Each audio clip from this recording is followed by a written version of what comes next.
You're listening to The World at 8 with Lynn Mozart.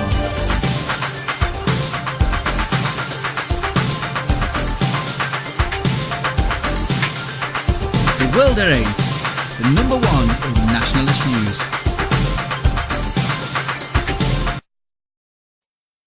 Highlights of the news today, Wednesday, 23rd of October 2013. Unbelievable. British taxpayers forced to foot the £350,000 legal bill for Muslim pubic hair battle. Ex-child protection officer, police gunman told me to ignore paedophiles. PM announces Muslim finance schemes. Italy, pensioners' hands in purse with €7,000. Yes man, Romanian MEP's odd voting record raises suspicions. Race row, Front National sues black French minister. Saudi man kills daughter for converting to Christianity. California, embrace gay agenda or lose tax-exempt status. Pakistan, 9-year-old girl sold in marriage to 35-year-old man. Thought for the day, who or what rules over us? And finally, 2 for 1. UK news. Unbelievable. British taxpayers forced to foot the £350,000 legal bill for Muslim pubic hair battle. Taxpayers have been left with a legal bill of £350,000 after Muslim parents went to court to win the right to shave off their disabled daughter's pubic hair. The mother and father of the young woman, who cannot be named and is referred to as ED in court documents, said their daughter's pubic hair should be removed in line with Islamic tradition. But their local council, which has cared for their daughter since 2008, questioned whether the disabled woman has the mental capacity to consent to her hair being removed. In 2011, the couple applied to the family court for their daughter, now in her 30s, to be returned home and raised the stark issue of her pubic hair being removed, leading to a long-running £350,000 taxpayer-funded legal battle. But the couple have now dropped the case at the last minute, leaving a judge in London's High Court utterly baffled. Mr Justice Roderick Wood said, "I thus remain utterly baffled by the course this litigation has taken and perplexed by this lack of clarity in their case." World at 8. This should never have been brought to court. No doubt a Muslim on the local council thought it a bright idea to get money out of us yet again. Is this young woman the progeny of cousins? If so, the British taxpayer should not pay 1 penny towards any of these children and whatever scenario they think up. Who really cares? Ex-child protection officer, police gunman told me to ignore paedophiles. Chris Fay said he was pinned to a wall and throttled before being given a chilling warning to back away from allegations surrounding the notorious Elm Guest House in Barnes, southwest London. Young boys in care were allegedly taken there in the 80s to be abused by high-profile MPs and other powerful establishment figures. Mr Fay, who worked for the now-defunct National Association of Young People in Care, accused the Metropolitan Police of acting like gangsters when news of the scandal broke in 1990. He revealed how some special branch members routinely threatened him and his colleagues, and even victims over a 3-month period of intimidation. World at 8. It's well known that despite all the rantings over Savile, legalised prostitution of minors has been part of the European and now worldwide system for centuries. Council care homes have just taken over from the old workhouses. PM announces Muslim finance schemes. David Cameron has announced plans to make government finance schemes available to Islamic students and entrepreneurs. The Prime Minister said student loans, start-up loans and the enterprise allowance will be made compatible with that religion's strict rules on finance. Speaking to guests at his annual al-Adha reception in Downing Street, the Prime Minister said he wanted the UK to be a world centre for Islamic finance. Details of how the schemes will operate within the rules of Islamic finance, which prevents the charging of interest, have not been made public. But the schemes will be open to non-Muslims and anyone taking the loans out will repay the same amount as other borrowers, Number 10 said. World at 8. Why announce this at an Eid reception full of Muslims? Our local council's been paying off Sharia mortgages for our Muslim immigrants for years, and now Cameron is thinking up new ways to grovel to his paymasters. European news. Italy, pensioner hands in purse with €7,000. A pensioner on Tuesday handed in a purse he found containing €7,000 to police near Milan. "I wouldn't have slept at night if I'd kept it," the 78-year-old was reported to have told officers. The owner, a Swiss woman who dropped it in a supermarket car park, gave him a €700 reward. World at 8. It takes an elderly Italian to be honest in his own country. He deserved the reward, bless him. Yes man, Romanian MEP's odd voting record raises suspicions. Dumitru Samfirescu, a member of the European Parliament, has voted no in the last 541 votes held in an assembly. Colleagues suspect the Romanian nationalist is more interested in collecting attendance bonuses than in exactly what he's voting on. The EU, after all, pays members of the European Parliament to vote. Along with their basic salary of approximately €8,000 per month, they receive an additional €152 a day simply to attend plenary sessions. Moreover, anyone who takes part in at least 50% of the votes receives a further €152 a day. Money for nothing in some cases. World at 8 states, doesn't the EU have some sort of inspectorate to oversee these idiots? He's a nationalist, so I'm surprised they haven't booted him out already. He needs a short, sharp lesson in manners. Race row. Front National sues black French minister. France's National Front is suing the country's justice minister for defamation after she condemned the party's views as deadly and murderous in response to a former National Front candidate who compared the minister, who is black, to a monkey. Anne-Sophie Leclerc, the FN candidate for Rethel in the northeastern Ardennes region, provoked a storm by comparing Justice Minister Christiane Taubira to a monkey on Facebook and has been dropped as a candidate by Le Pen. On her Facebook page, Miss Leclerc, 33, who runs a fishing shop, placed a photo montage placing a picture of a baby monkey with the caption "at 18 months" next to one of Miss Taubira with the caption "now". Quizzed by Envoy Special, Special Envoy, an investigative TV programme that unearthed the montage, she said it had nothing to do with racism, as a monkey remains an animal while a black is a human.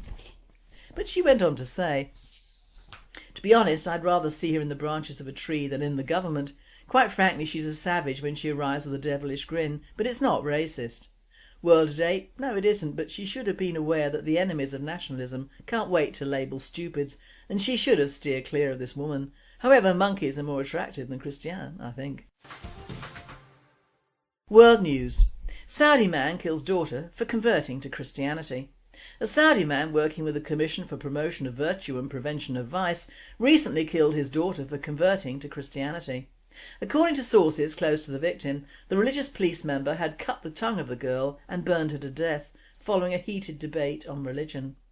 World at 8. Well, he certainly lived up to this image, didn't he? Poor girl. California, embrace gay agenda or lose tax-exempt status. The California legislature is considering punishing youth groups who don't embrace the gay agenda. Earlier this week, the Committee on Revenue and Taxation voted 6-3 to move the bill to the full Judiciary Committee. The openly gay state senator Ricardo Lajas proposed the bill that would strip non-profit youth organisations of their sales tax exemption for food and other items if they discriminate on the basis of gender identity, race, sexual orientation, nationality, religion or religious affiliation. The bill literally names 25 organisations that must embrace the gay agenda or suffer the consequences, including the Boy Scouts, Young Men's Christian Association and Little League. World at 8. Disgusting. If they bring this one in, they should also include the Black Muslims, all Black and Mexican groups or associations, all immigrant committees and financial groups. This would cover legally all people, not just singling out those white Christian icons. I'm not anti-gay, but when I hear this it makes one really dislike these poofters, doesn't it? The fact that one of their own can make their chosen lifestyle a must-have for all is pathetic in the extreme, and resorting to blackmail to do it is the usual approach of so-called liberals. Pakistan, 9-year-old girl sold in marriage to 35-year-old man. The Prophet wrote the marriage contract with Aisha when she was 6 years old and consummated his marriage with her when she was 9 years old, and she remained with him for 9 years until his death. Bukhari 7.62.88. Do the human rights of this girl matter, or would caring about her be Islamophobic? Child marriage, minor girls sold to suitor by Ushik Shaikh for the Express Tribune, October 21st, thanks to the religion of peace. A 9-year-old girl, Wadai, was married to a 35-year-old Zahid Zardari on Thursday after the groom reportedly paid 1 million rupees to her family. That's around $14,000. Wadai is a resident of the Kamal Lashari village in Pakistan. Her uncles reportedly requested Zardari to delay the rukhsati due to Wadai's age but were ignored. The police were informed about the issue but no action was taken due to the groom's influential status. When Ghulam Akbar Kasali and Fatah Mohammed Awan reached the wedding, they were confronted by Zardari's men, forcing them to turn back. Zardari, who lives in district Benazir-Abad, was accompanied by armed men and a nikah kwan vows solemnizer for the ceremony. Thought for the day: who or what rules over us? Well, the World Wide Web rules over us, does it not? As my dear mother used to say, give something to the masses and they will ruin it for everyone else. And they have and are. I'm thinking not only where does it end, but how did this big brother state evolve and how does it affect nationalism? I received this email in August and I don't know who from, but it is worth listening to. Are we as a people too busy fiddling around with websites to actually do anything really concrete? Is this some form of electronic domination endorsed by various governments to keep the sheeples occupied or merely to release their inner demons online so they are virtually ineffective as a group to the real world? You have to admit that all the twittering and facebooking that goes on really isn't revelationary or revolutionary. It is electronic gossip and oft-times bullying, but it does get the old shekels coming in for certain people, and if it is often at the price of a life or reputation or two, what the hell? It is all a matter of choice, but are we patriots doing what the establishment want? Is there a fine line between freedom of choice and freedom of will? If computers had been around before the Second World War, just imagine what mayhem there would have been. Some PC web types would argue that had that been the case, there would not have been a war because the Third Reich would have been barred and belittled from the get-go, and if the EU had been in place, most of the Polish would have been over here instead of being invaded. One cannot imagine a world without computers, and I would be the first to say so. However, we have become the most visible population in the world, and that has not stopped us becoming in danger of being ethnically cleansed or being unable to sustain our people and country as it once was, a self-sufficient industrial nation of workers who married, produced children, fought wars in person and were proud of their country. Has the web taken that away in making the world smaller and certain evils more available and expected? In the case of Hannah Smith, what state of mind exists in the brain of a 14-year-old with everything to live for that a few evil-minded, despicable and cowardly trolls can control over a screen? Are these large corporations the Roman games of the future? You tell me. End of email. I watched for the first time in many years a small portion of the Jeremy Kyle show and was appalled, not only at my fellow countrymen but the audiences sitting there watching awful humiliation being meted out to members of their tribes. But in all honesty, if I thought I was trying to save many of those people from the Islamic State, I'd convert myself. Frankly, they aren't worth saving, even from themselves, and I bet most of them do Facebook and Twitter, so at least their illiteracy can find an outlet on their mobiles or PCs or pigeon carrier. Now Facebook, what a Janus of an image this is. You can do some good on it, probably by turning it off, but I understand many people have been reunited and found some purpose in life through it. Good luck to them.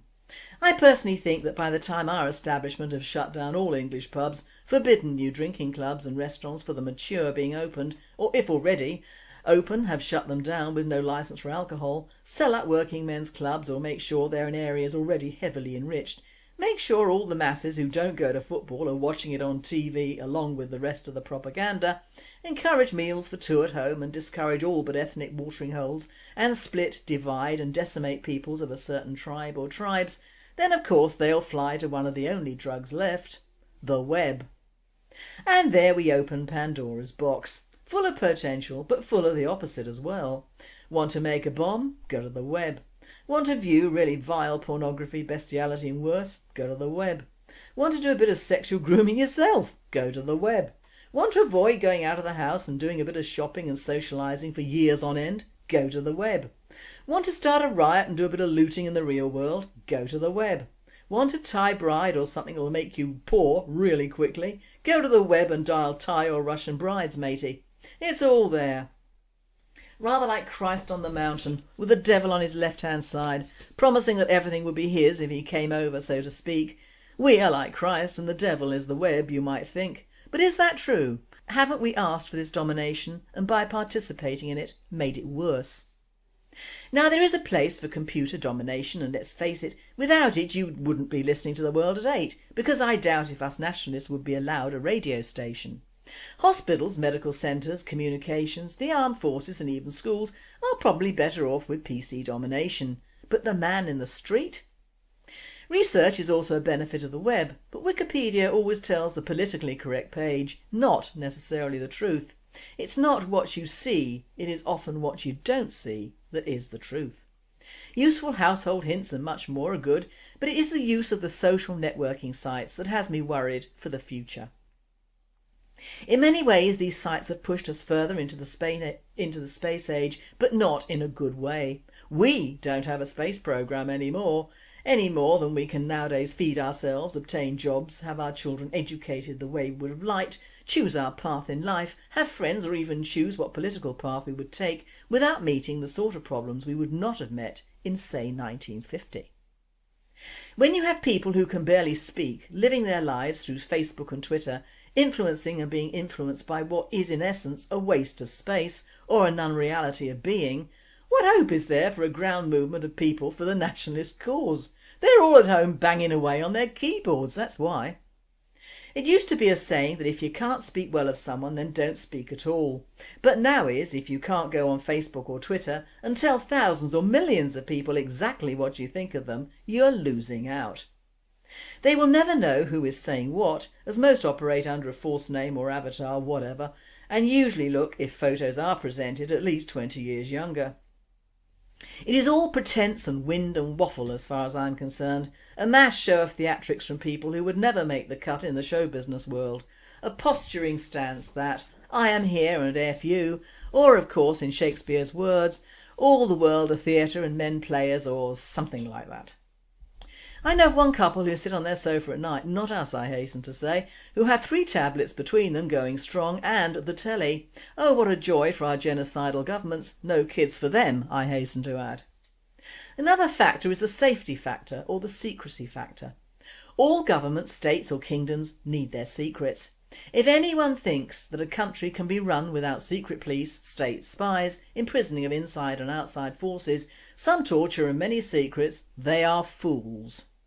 These things are human conditions and all unfortunately necessary. The knack is not being one of the people they catch. But in reality our openness with the web is dangerous, as several leaks have proved.